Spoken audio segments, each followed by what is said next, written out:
All right, this is the Stump Your Professor questions video, and I am going to try to answer your questions. I have them all printed out here, and we're just going to go by team, and I'll bookmark it so you can go to your team, but it might be kind of interesting to see some of the other teams as well. So skip around and find your way. Before you do, though, I wanted to mention that this is the last video of the class, and when we talk about interpersonal conflict from week one, when we said we really need conflict, there's benefits to it. It's how we grow, it's how we change, it's how we connect with others, and we're just really in this class learning how to do interpersonal conflict management in order to maintain our relationships. This is and our well-being in our life. And that's different than argument. It's different than persuasion in the field of communication. Argumentation and persuasion are different those are fields of rhetoric. And rhetoric is when we're trying to persuade others, which there is element of persuasion in interpersonal communication. But what we've been studying in this class is not argument. It's not debate. That's a completely different field of communication. And we do teach rhetoric at our college as well in our communication department. So when we think about this class and how it fits into the field of communication, we're really thinking about how we're maintaining relationships and how we're taking care of our health and our well-being. It's just something to think about as we move forward. So let's see, what do we have here? Let's start with the word wizards. Hello, team word wizards. I have a couple of questions from you. At what point, if any, is conflict unsolvable? Okay, at any point, conflict is unsolvable.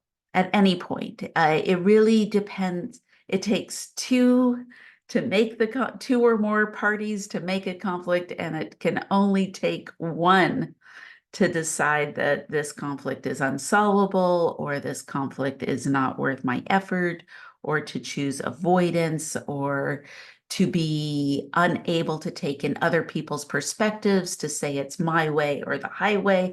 All of these things can happen at any point from the beginning of a conflict to make it unsolvable. It really is a commitment of all the parties involved to be in a place of wanting to listen and learn and move into a creative approach so that we can all benefit from the situation. The other question, could there be a world without conflict? Oh, I love that.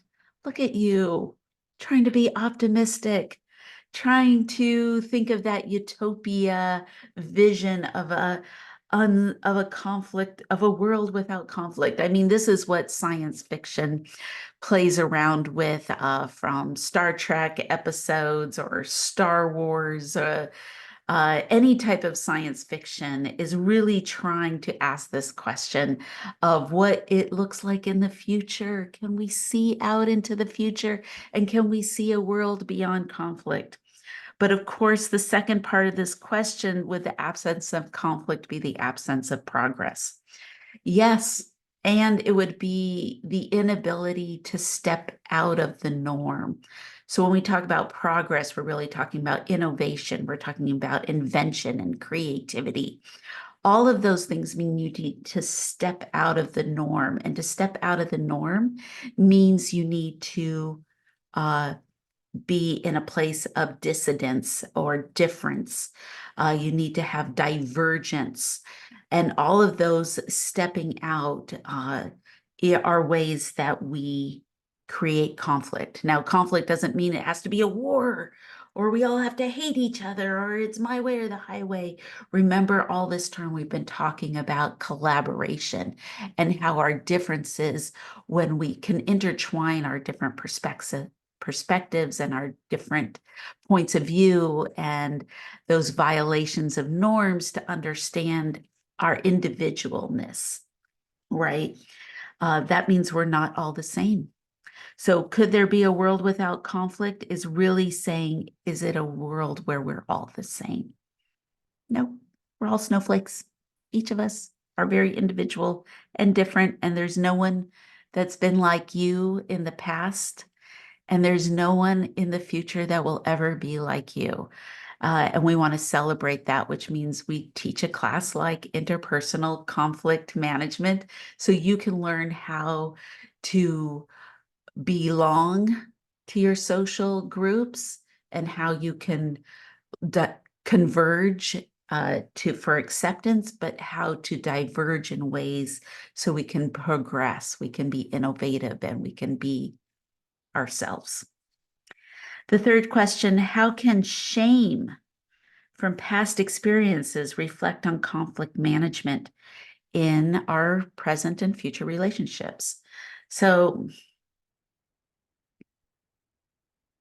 basically, the way I'm reading this question is that shame is something that debilitates our ability to have confidence, to have self-esteem. Shame is a place where we pull into aloneness and loneliness and isolation. And those things can inhibit us from connecting with others. So we always want to find ways to believe each other, to have grace and kindness, and understand that our perspective isn't the only perspective. And then when we come into our relationships with the understanding of believing people's intensity of emotion, believing that things can be harder for some people and not for others, all of these things we need to extend to each other, so that we can now be in the present moment and realize that the conflict or the situation we're in can be different. Is different than our past experience. Sorry, I got interrupted from a phone call coming in. Okay, so thank you, word wizards. Let's move on to feeling squirrely. Our feeling squirrely team, go feeling squirrely. So this team is asking some great questions. How do we deal with bad feedback about the way you went about a situation? Oh, isn't that a thing? How do we deal with feedback from others? Oh, that's so hard. I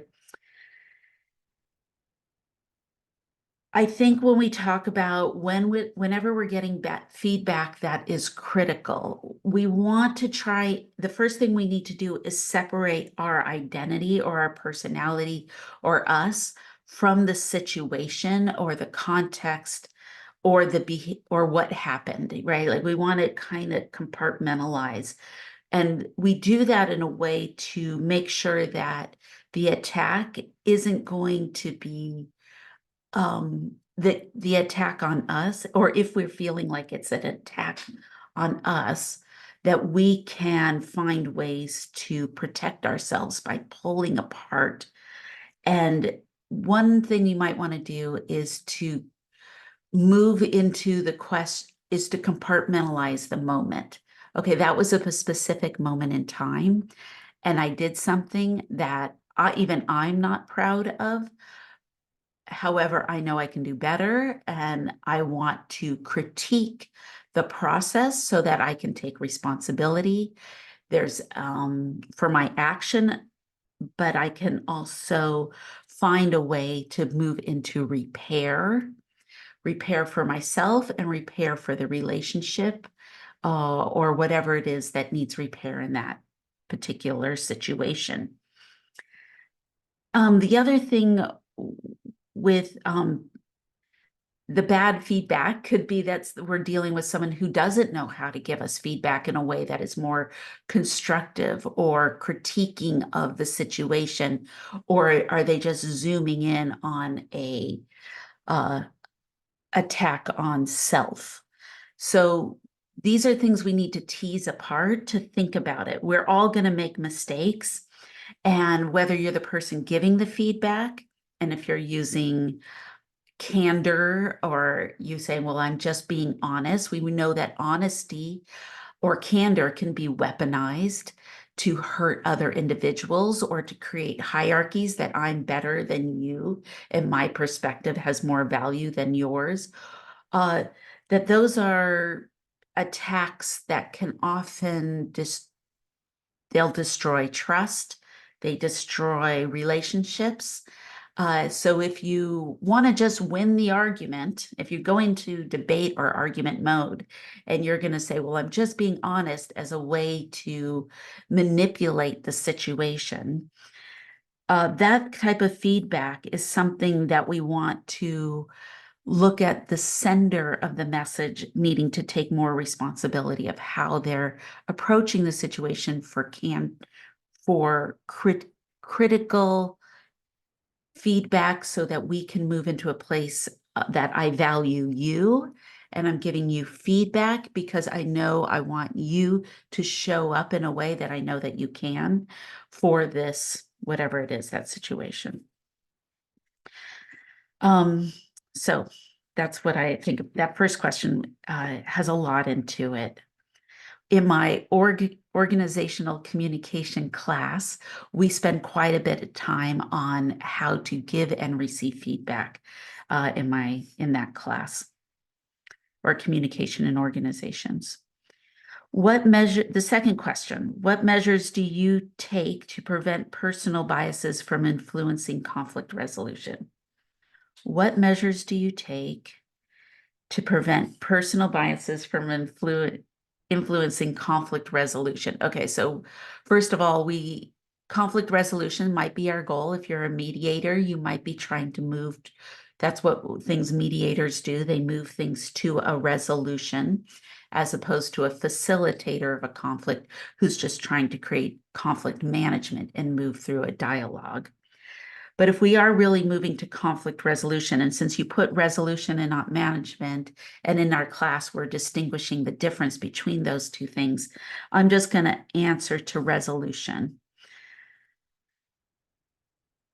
Well, one thing about your personal biases is you need to know what they are.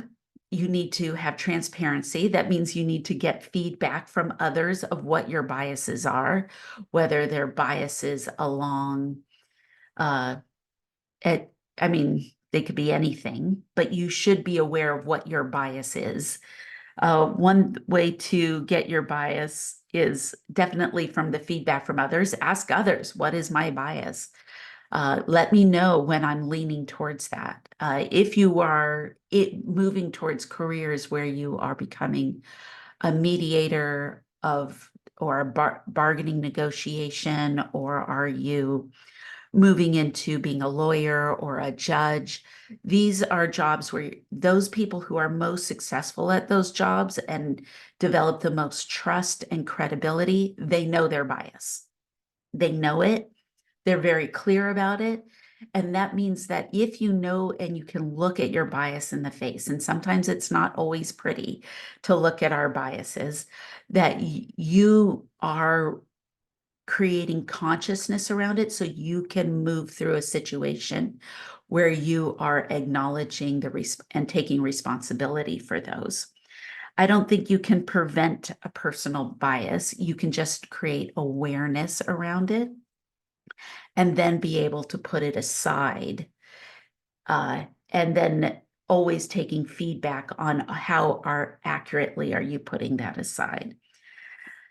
I would say for you to be truly to move into the highest ends of communication competency, you are realizing your personal biases don't have power over you and that you can make decisions that don't trigger right into your bias, that you can move into critical thinking, which is why we do education, why you are in classes with a lot of different professors and you're learning the whole breadth of a field of study of and using critical thinking. That's what education does. It pulls you into a place where your biases don't control your decision-making process. The third question, what was a situation? Oh gosh, this sounds like it might be a personal one. What was a situation you were involved in that you could have handled differently and perhaps even better? Boy, that if that doesn't explain every day of my life. I'm very critical of myself because I'm a communication professor, because I grew up in a really high achievement culture, family, and a very collective culture where I'm always moving towards self-sacrifice and harmony of the group over self. I know these things about myself, so I am always have a tendency to overanalyze a lot of situations.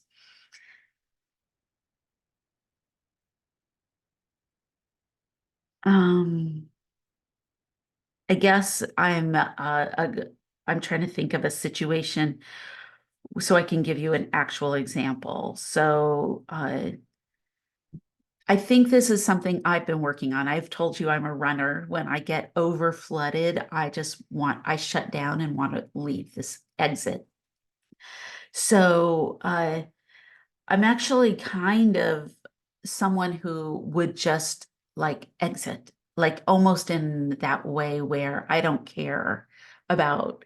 I used to be like, I don't care about you. I don't care what I'm leaving. You deal with your own emotions. I'm out of here.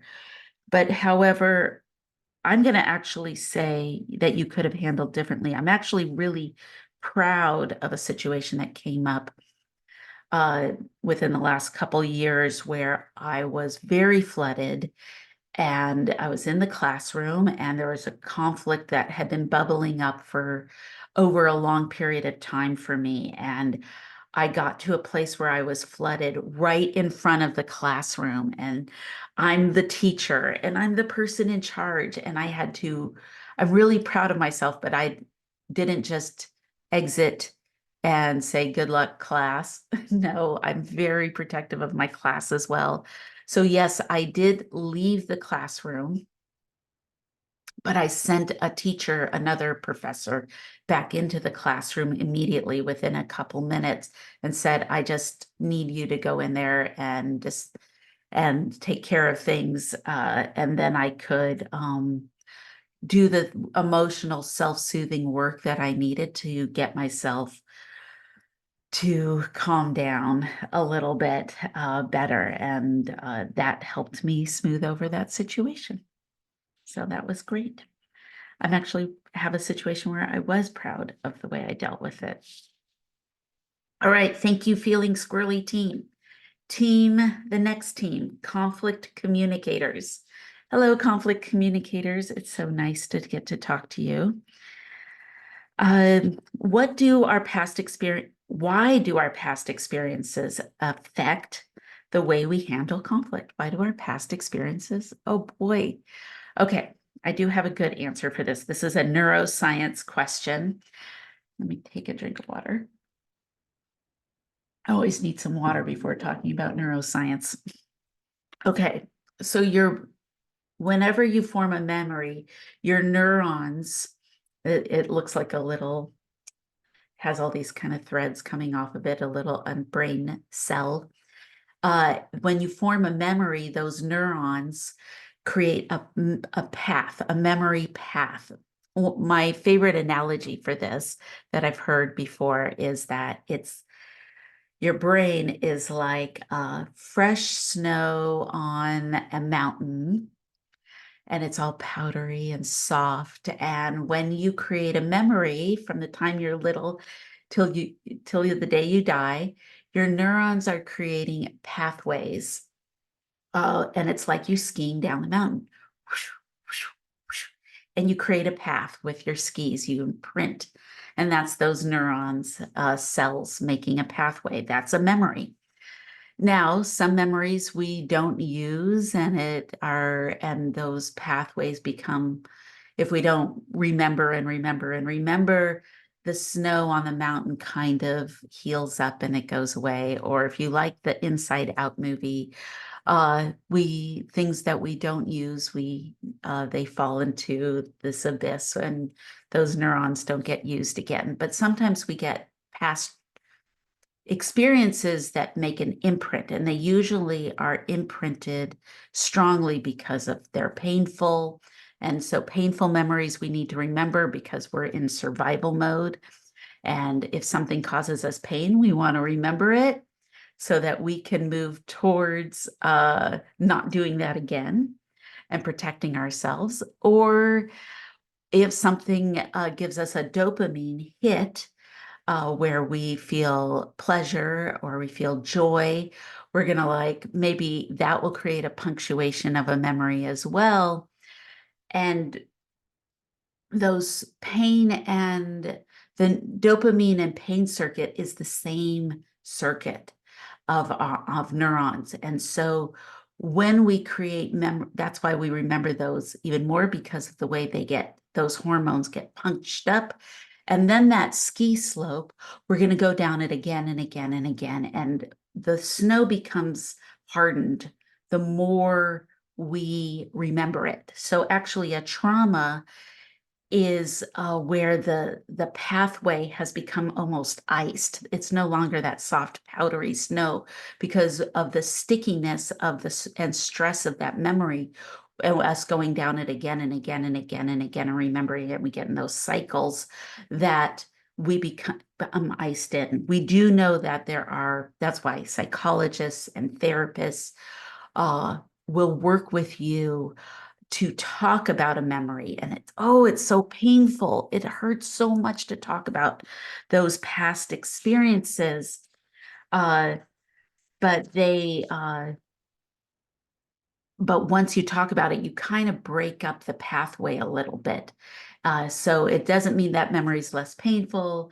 It doesn't mean that, but we lose the iciness or stickiness of it when we work with professionals who know how to pull us through those past experiences. So that's the first part of the question. Why does it influence how we handle conflict? Because we are trying to survive, and we are remembering those experiences. And it's also why when something bad happens, we try to go, well, what happened that made that happen? And we go, oh, well, if I had it.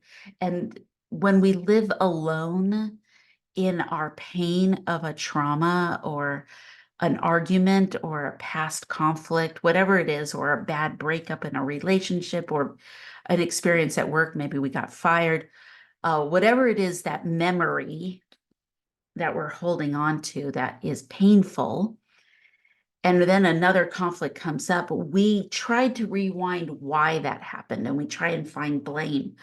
And we often, when we're alone, will move the blame internally. So then we get into a conflict situation and we will move into that conflict to avoid the pain of what our narrative is that we created for a past experience. And we might more quickly move into blame. We're going to, oh, someone said this sentence. That reminds me of this past person said this other thing to me. So if they said this, that's just like what they said, and that caused me pain. Therefore, I'm going to deal with this conflict this way. And we connect dots in odd and weird ways as a way to survive an experience. So it's kind of a clumsy way around that question, and there's definitely people way more qualified in psychology and in neuroscience to talk about why we're handling conflict, but it is true, those things are all interconnected. Thank you, conflict communicators. Your second question is, what is the best way to handle conflict when both parties don't want to cooperate? When both, well, I'm going to just change both to any of the part, it's one or more of the part. So I'm guessing this is if you have two parties, they don't want to cooperate with you, and you're supposed to mediate this conflict, or you are somehow trying to facilitate a conversation, or maybe you have to make a decision. Maybe you're the manager of a situation, or you have to decide. You have to make, when I said decide, you have to make the person who makes a decision about it's you, or is it, or we're gonna compromise and choose option three, and none of you will get what you want. Well, this is one of, actually, that's part of the answer. What is the best way to handle a conflict where both two or more parties are not cooperating? Well, this is where compromise comes in. You know, if no one's going to help you move into a listening space, okay, I've heard your side of the issue. I did hear your side of the issue. Both of you had agency. Both of you said I want to just be in a competitive place of win-lose. Then this is when compromise can actually be an advantage. We're going to choose option three, and neither of you are going to get your way. Thank you for not cooperating with me, right? You didn't cooperate except to tell me it's your way or the highway. So I'm just going to choose option three. Uh, you can't make someone cooperate. Well, you can with coercion and manipulation. Coercion and manipulation is not cooperation. That is a very aggressive way to move into getting your way. Like, so one of the ways manipulation happens is like, uh, I don't agree with anything you're saying. Everything you're saying, you're a liar. I don't believe you, whatever it is. You attack the credibility of the other party. This is more argument and debate where we move into a manipulative way to get your way. And that's coercive. That's very coercive to just tell someone that the way that they see the world is wrong. And especially if someone's using threats of the relationship, like, I will leave you if you do not do it my way, or you will lose your privileges, or you will lose, I'll take you off this project. I can't fire you, but I'm going to take you off the project and give you desk work, right? These are coercive ways of dealing with someone who won't cooperate with your moving into a more collaborative or accommodating way of dealing with conflict. Okay, I hope that is clear for that question. That's a tough one. Third question, why do past relationships affect the way we view our next relationships or influence this? Well, this one's very similar to the past experience of handle conflict, but what you're talking about is comparison levels. So whenever we have different types of ways that we compare what we're in now to others, comparison levels. Even in a classroom like this, other online classes, you are creating comparison levels to this class compared to other classes. We do comparison levels to our romantic relationships. We're on a first date and someone orders a food item. You're like, oh, the last person I was with would never eat that. They would never try new things. Oh my gosh, I can't believe you want to try this dish. My last one would never order something like this. Right? That's a comparison level. So comparison levels I say there's three types of CLs. Actually, there's a lot more CLs, but I'm going to tell you three of them. One of them is our past relationships. So comparing one romantic relationship to another romantic relationship, one best friend to another best friend. And then, of course, if we get married and we're doing a family, we're comparing it to our families that we have, either a previous family grew up in, or we're a part of, whatever that is. We will compare family unit to family unit, workplace to workplace, class to class. So that's your direct personal experience relationship that you're comparing. Another one that we compare to is media. And we are bombarded with all types of media, YouTube, social media. And this includes television shows, fiction, documentaries, you name it. We're constantly comparing our lives to the screens that we're in front of.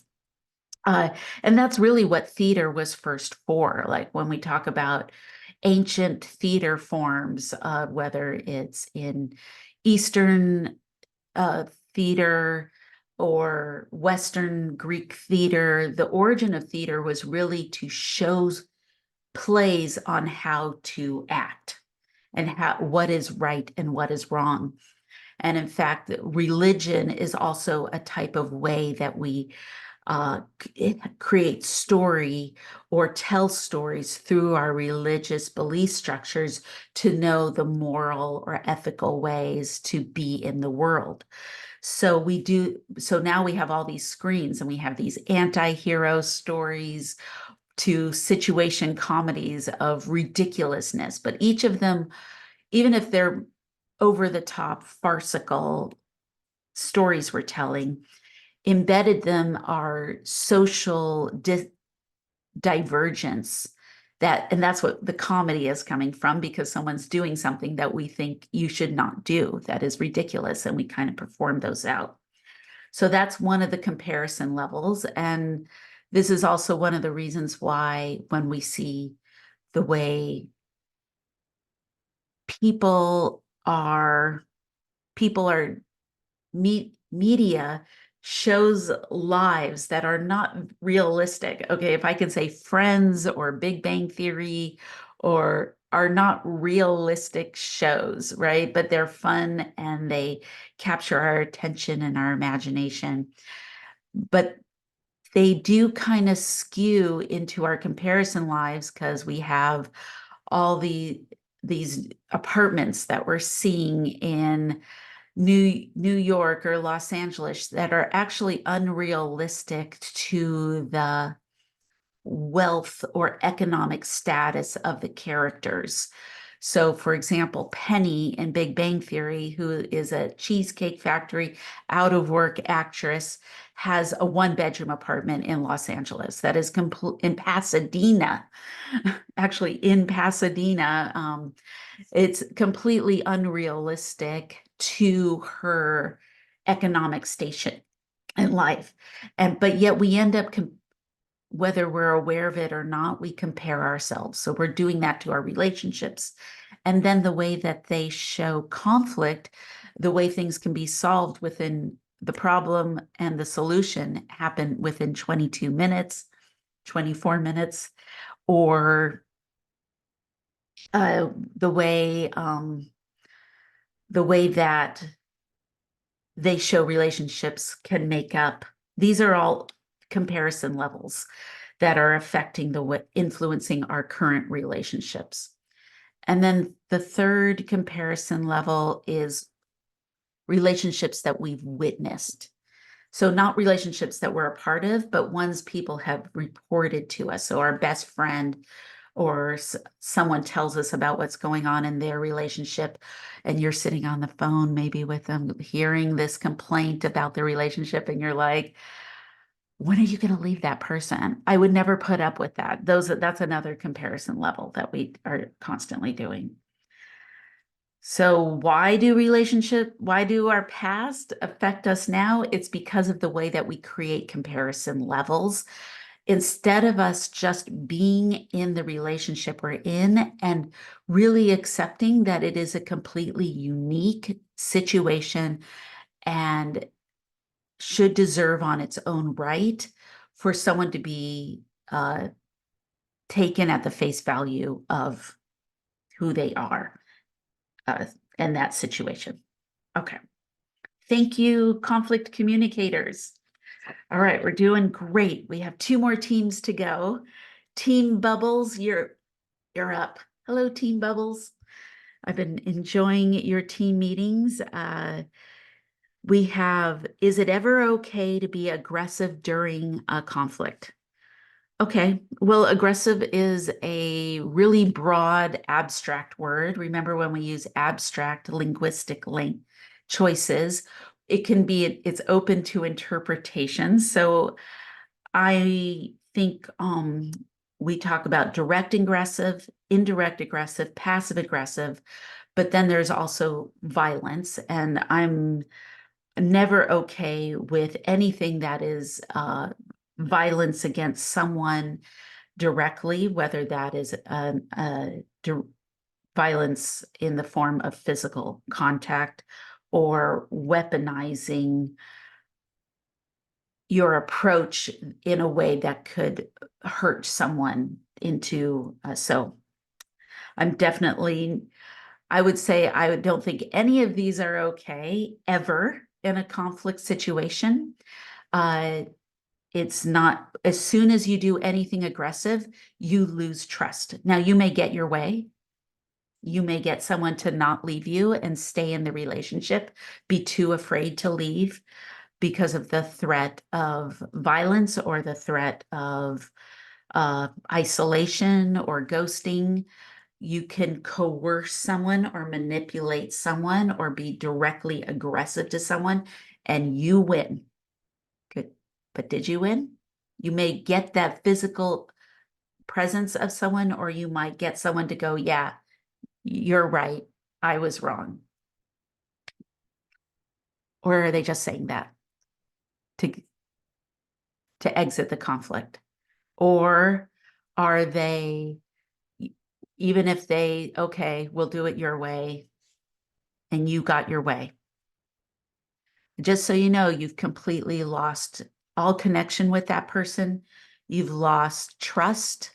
Uh, you might say, oh, I have a friendship with you, or I'm married to you, or I'm still going to be in a romantic relationship with you.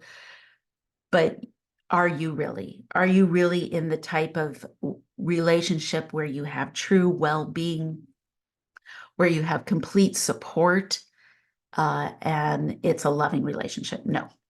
Aggression breeds mistrust. And so I will have to say no on that.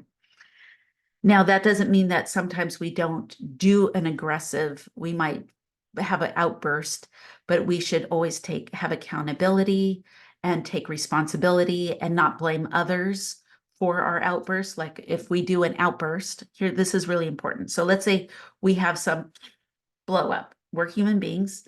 Our emotions are swimming around on us, and these, so we might have this moment. It's a very human thing to happen.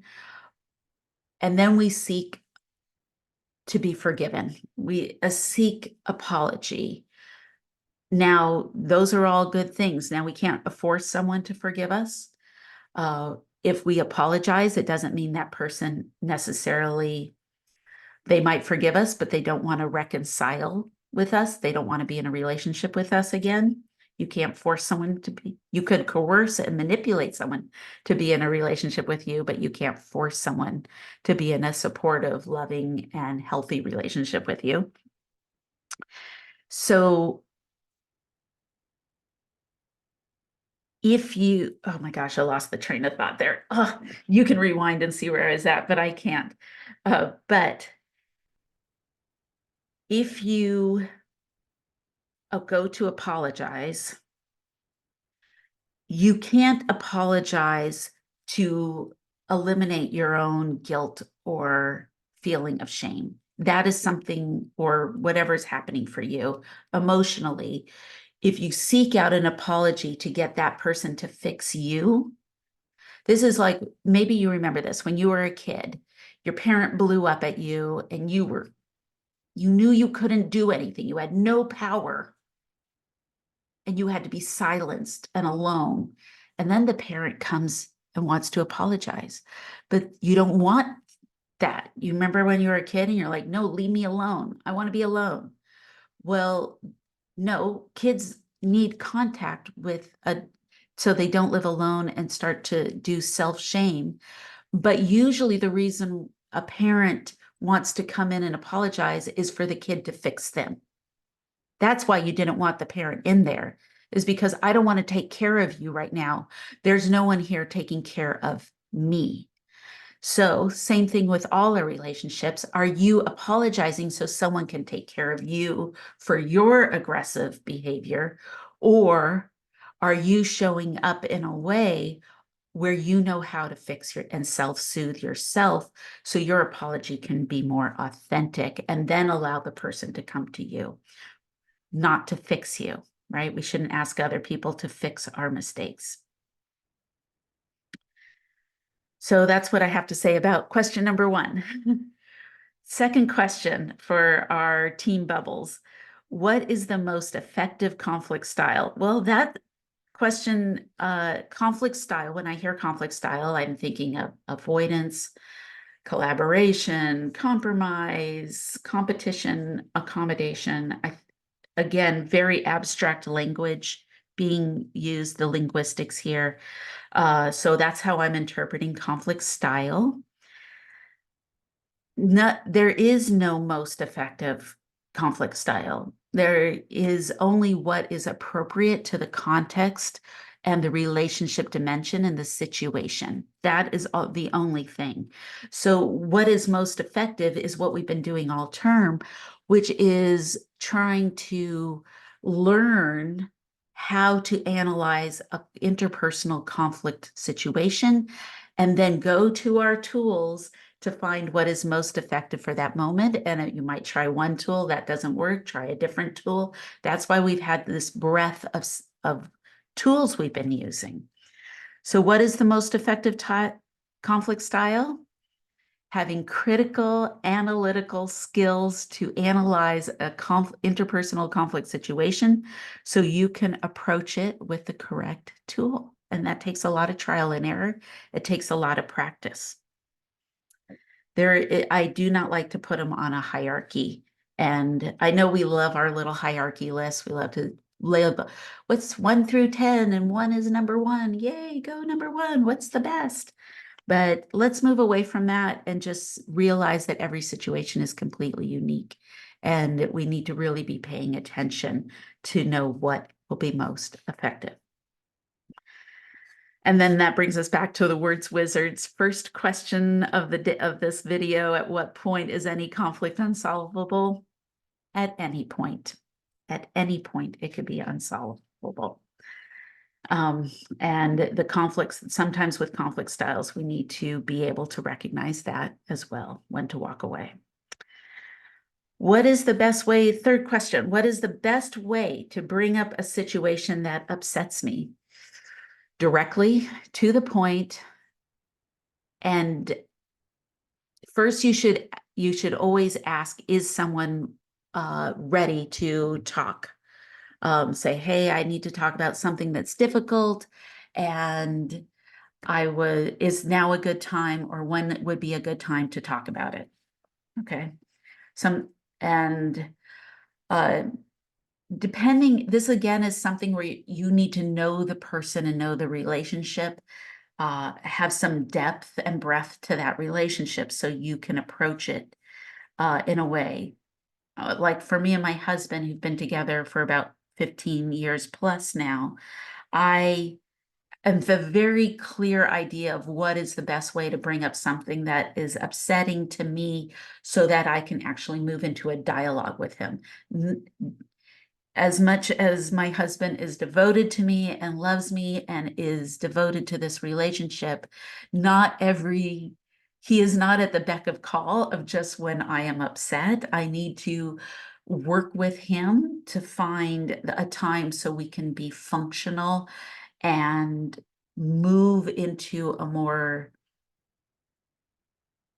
integrated dialogue, so we can create a place where I can hear his narrative, he can hear my narrative, and we can form a shared narrative to deal with what might be upsetting me. I guess another thing about this question, what is the best way to bring up a situation that upsets me? I'm realizing there's some abstractness to this as well, because am I bringing up, I first just interpreted upsets me with the other person, right? So if I am having a conflict with my husband and I'm upset about something, what's the best way? I definitely don't want to bring it up when I'm at the highest flooded place. I need to find a way to self-soothe so I can be in my most rational brain. And if I need to exit a situation, we talked about ways to exit, and so might want to activate that. And then if I'm upset about a situation, I might call someone who I'm not in a conflict with, who is not connected to the outcome of the conflict, right? I don't want to, if I'm upset at a coworker, I'm not going to talk to another coworker because that would disrupt the group dynamics of the workplace. I'm going to move to maybe talk to a best friend who doesn't even necessarily not work in the same building, not work in the same city. I'm going to find someone really removed socially from the conflict so I can have my friend help me talk through the situation and I can come down. And I definitely have a good group of friends that validate me, believe me, and challenge me with my perceptions. And I really appreciate all my friends that do that for me. It's a very valuable friendship, friendships that I have taken care of over the years. So that's different than if I want to actually talk to the person, right? So I hope that answers your 3 questions, Team Bubbles. Great job. All right, catch up crew. Here we go. Oh, actually, there's 2 more teams now. I lied before. I didn't mean to. It's a mistake. This questions are got split up on my pages here. Questions. The catch up crew. Yay! I love the catch up crew's name. Thank you for your great name. Uh, I was when I heard you talking in the team meeting and you said you want to do ketchup, I thought it was like a ketchup bottle, even though you were talking about wanting to catch up with things. It was cute, and it reminded me of that Pulp Fiction joke she tells in the restaurant about ketchup. I'll let y'all Google that. It's great. I love that movie.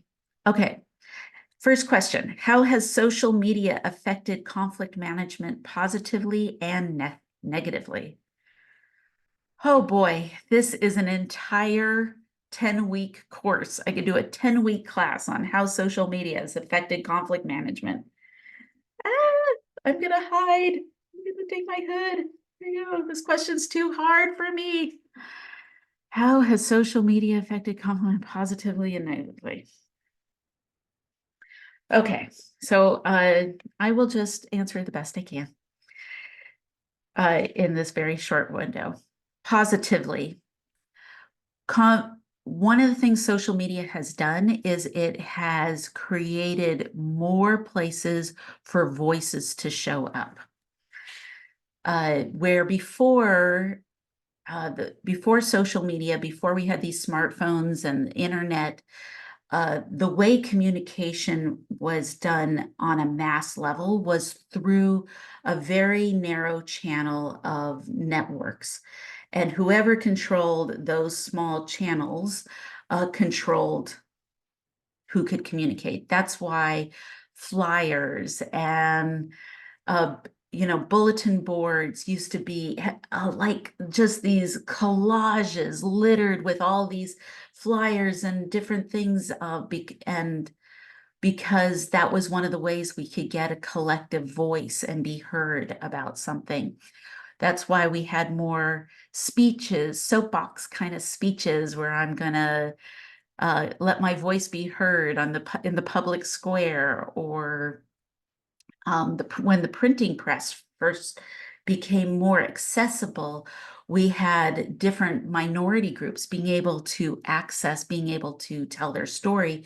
That's one of the scenes in The Gilded Age. I like in that new television show, The Gilded Age, they show a young Black woman trying to get her stuff published, her papers published, and she can't because of the white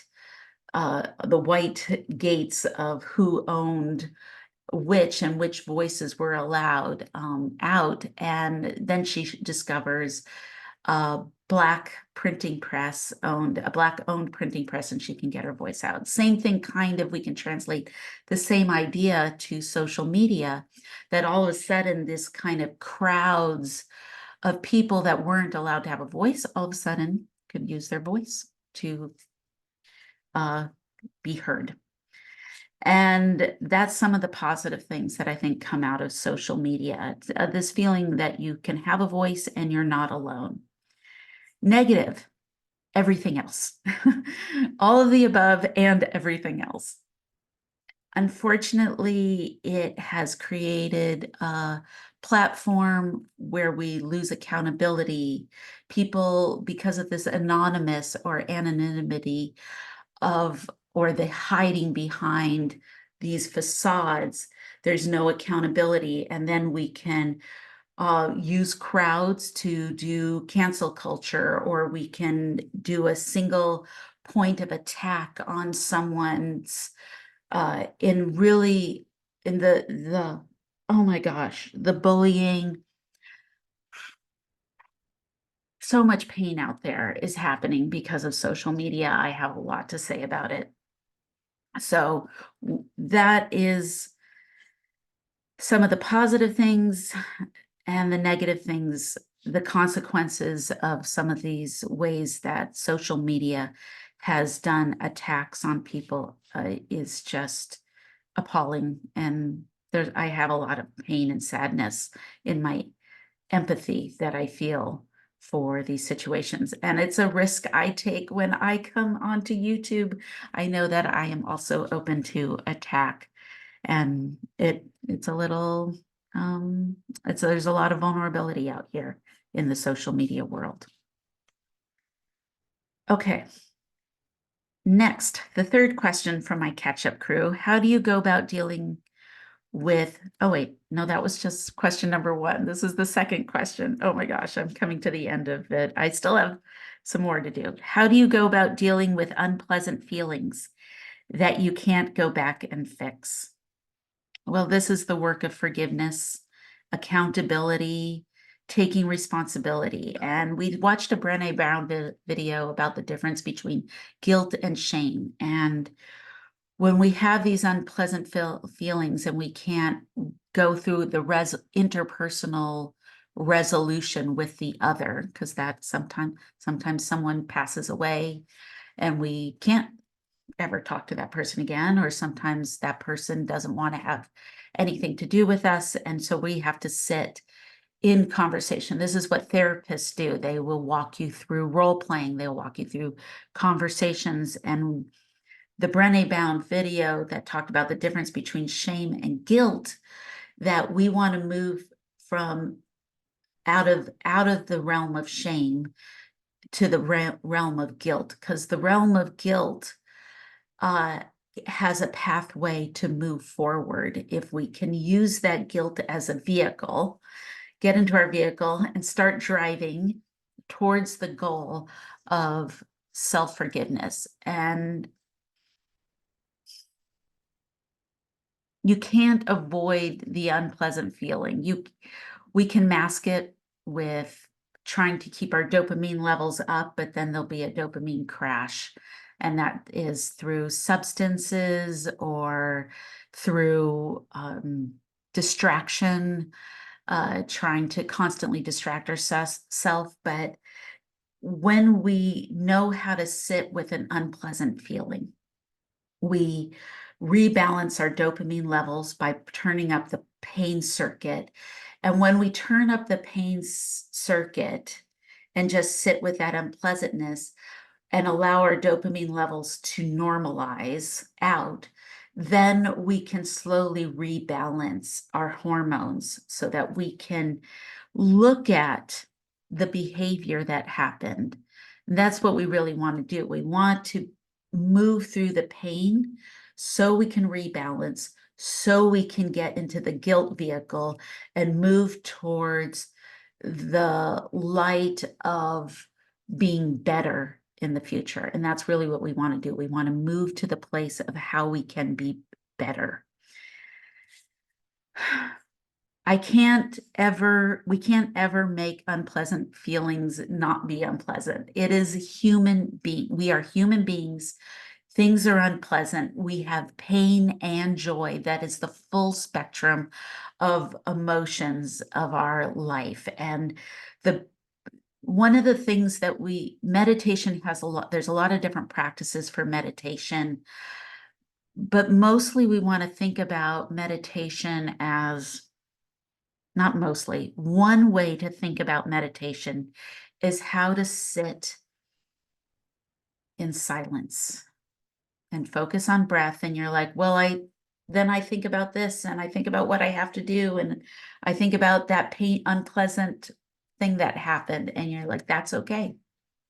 You acknowledge it and then you move back to your breath. And then your mind goes and you acknowledge it and you come back to your breath. And if you can move through that in meditation, the practice of meditating every single day, even if it's just for a few minutes, or doing, I know they have those like mindfulness apps and moving through a breathing exercise. What happens is you start to level out your dopamine pain levels and you get used to sitting in unpleasantness. You have to get used to it. That's what we need to do with children. It's not to say, oh, you shouldn't be upset. You shouldn't be angry. You shouldn't feel pain. No, you should believe yourself that this is unpleasant. You should take care of yourself.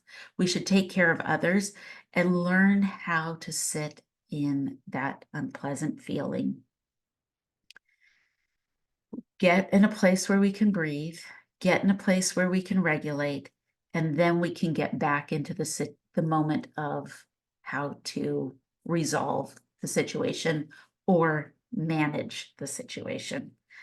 You said Catch Up Crew used the word fix. We can't always fix things.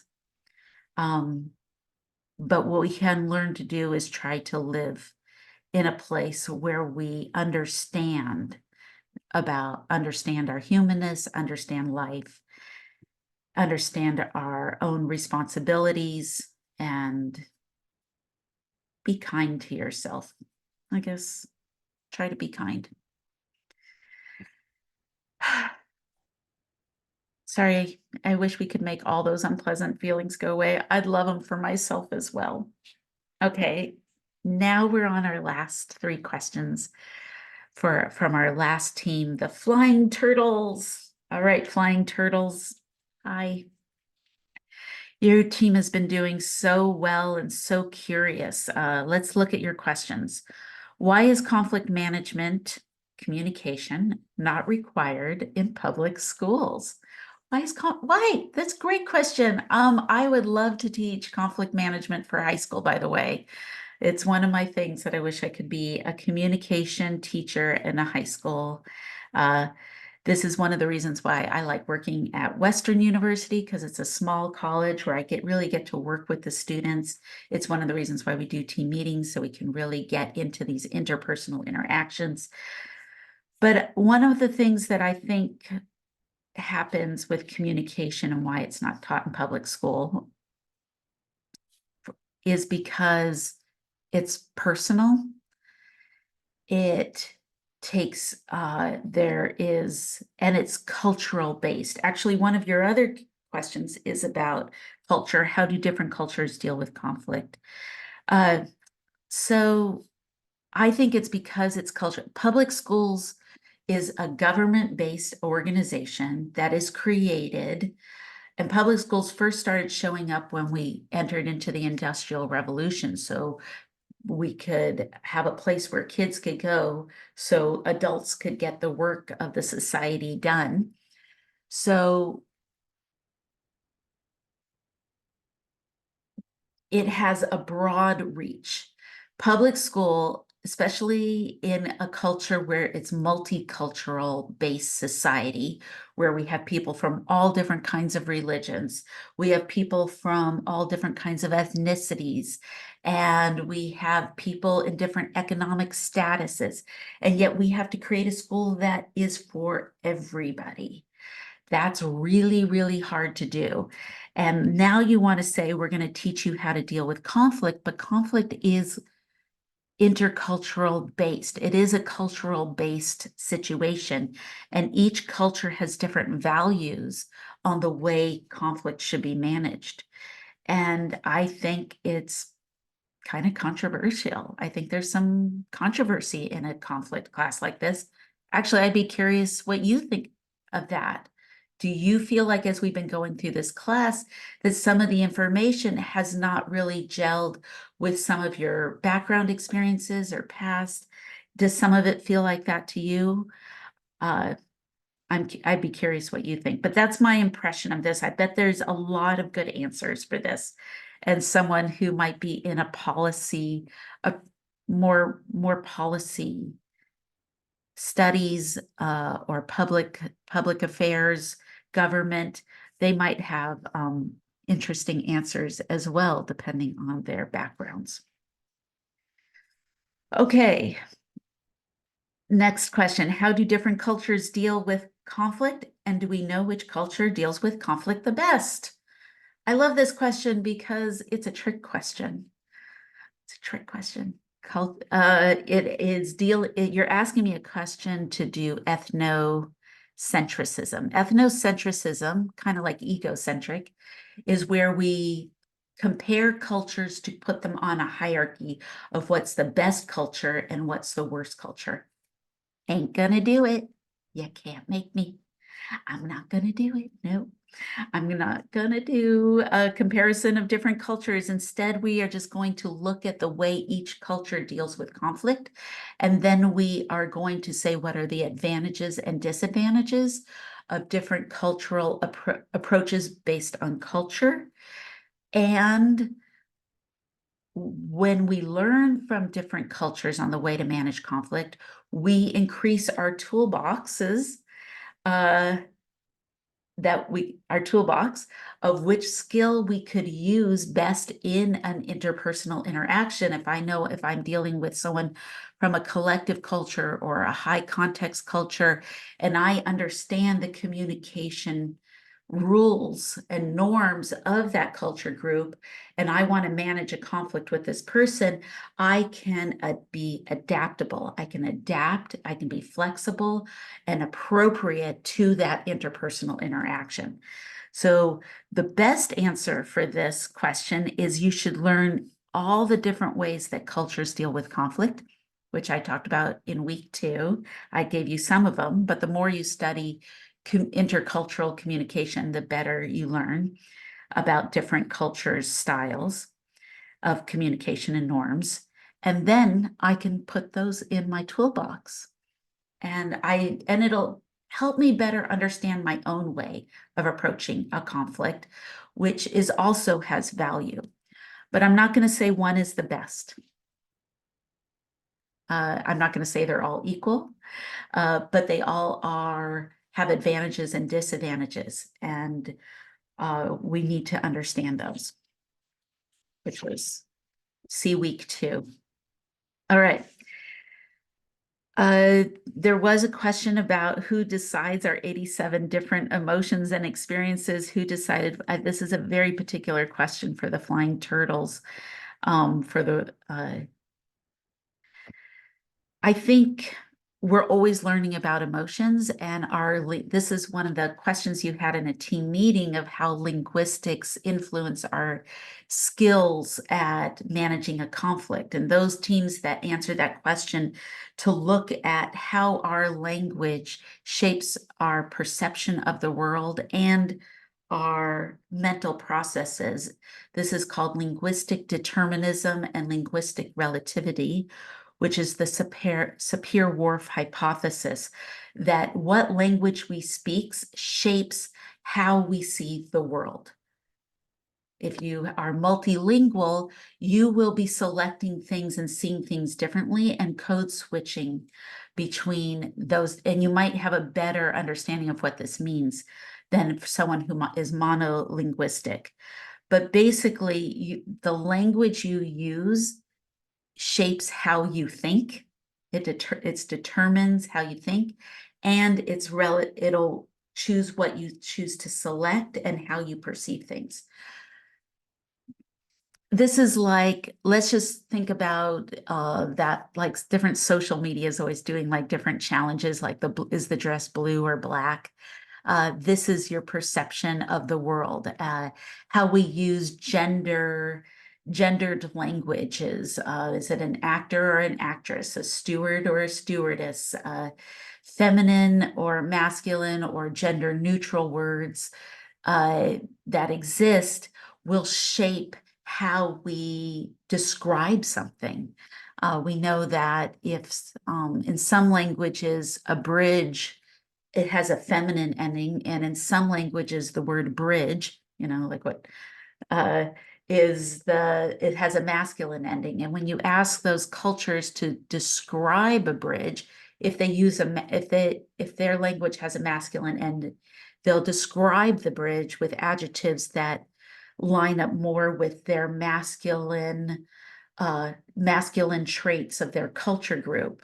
They might say it's strong, or it is whatever words they use that they associate with the masculine gender. And if it's a feminine ending, feminine word bridge, they'll like, oh, it's a connector. They'll default to feminine descriptive words that also are part of their uh, linguistic culture perceptions.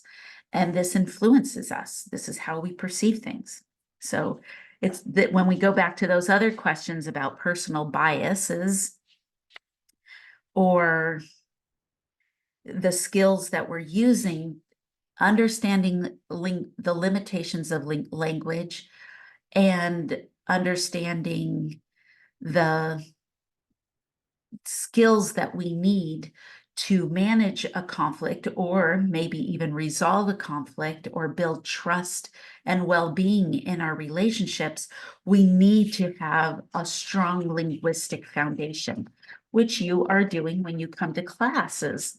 Any class you take where you have vocabulary you need to be learning. This vocabulary expands, it gives you breadth of knowledge. So then when you're in your interpersonal interactions, you have more to access to come in and increase your emotional intelligence. Okay. That's my Stump Your Professor video. I did it. I'm sorry, I get so excited when I get done with this video. This is tough. You guys asked really hard questions. I definitely did not know the answers to all of them, but I gave you my impressions of how I interpreted them, and I hope that was interesting. And you will respond to these in the future. And thank you so much for all your work this term. I'm looking forward to getting your last team meetings and your last reports coming in. Bye, everyone.